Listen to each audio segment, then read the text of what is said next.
शंकर, बाबूजी चलिए। शंकर जो है जब उसकी पोल खुलने लगती है तो अपने पिताजी को कहते हैं कि यहाँ से चलो। गोपाल प्रसाद, लड़कियों के हॉस्टल में? क्या तुम कॉलेज में पढ़ी हो? राम स्वरूप चुप।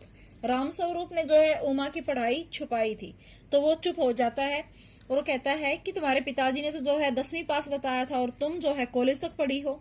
उमा, जी हाँ, कॉलेज में पढ़ी हूँ, मैंने BA पास किया है, कोई पाप नहीं किया, कोई चोरी नहीं की, और न आपके पुत्र की तरह ताक झाँक कर कायरता दिखाई है। मुझे अपनी इज्जत अपने मान का ख्याल तो है, लेकिन इनसे पूछिए कि ये किस तरह नौकरानी के पैरों में पड़कर अपना मुंह छिपाकर वहां से भागे थे। जब लड़कियों के हॉस्टल में पकड़े गए थे तो वहां जो है नौकरानी के पैरों में गिरकर माफी मांगी थी और वहां से बचकर किस तरह से निकले थे। तो उमा जो है शंकर के बारे में सब कुछ जानती है और कहती है कि मैं जो है पढ़ी लिखी हूँ, इज्जत के साथ पढ़ती हूँ, आपके बेटे की तरह नहीं हूँ। रामस्वरूप, उमा उमा। रामस्वरूप जो है उमा को चुप करने की कोशिश करते हैं और वो फिर कहते हैं। गोपाल प्रसाद खड़े होकर गुस्से में, बस हो चुका बाबू रामस्वरूप, आपने मेरे साथ दगा किया। दगा, धोखा। आपने क्या किया? धोखा। कि आपने जो है ये बताया था कि आपकी लड़की मैट्रिक पढ़ी है, आपकी लड़की BA पास है, और आपने मुझसे कहा था कि सिर्फ मैट्रिक तक पढ़ी है। लाइए मेरी छड़ी कहाँ है, मैं चलता हूँ। बैत ढूंढकर उठाते हैं BA पास। तो यहाँ जो गोपाल प्रसाद है वो खींच उठते हैं, तो वो जो है अपने बेटे को कुछ कहने की बजाय दोस्त जो है उल्टा उन्हीं के ऊपर मरना शुरू कर देते हैं। उफ़ो, गजब हो जाता, झूठ का भी कुछ ठिकाना है। आओ बेटे चलो, और दरवाजे की तरफ बढ़ जाते हैं।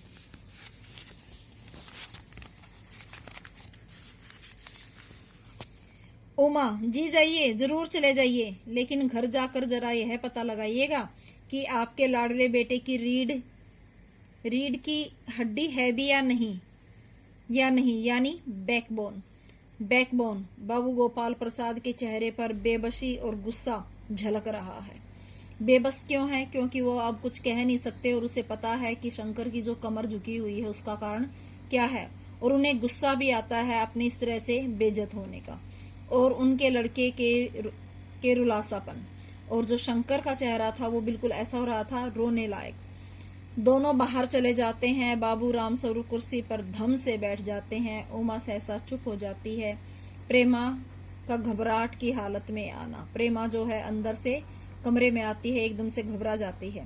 प्रेमा, उमा उमा रो रही है। यह सुनकर रामस्वरूप खड़े होते हैं। रतन आता है। रतन, बाबूजी, मक्खन, सब रतन की तरफ देखते हैं और जो है नाटक का पर्दा गिर जाता है। तो यहाँ मैंने आपको बताया है कि इस पाठ में किस समस्या को उजागर किया गया है। काफी सारी चीजें हैं जो इस पाठ के माध्यम से समझाई गई हैं। लड़के और लड़कियों में भेदभाव का।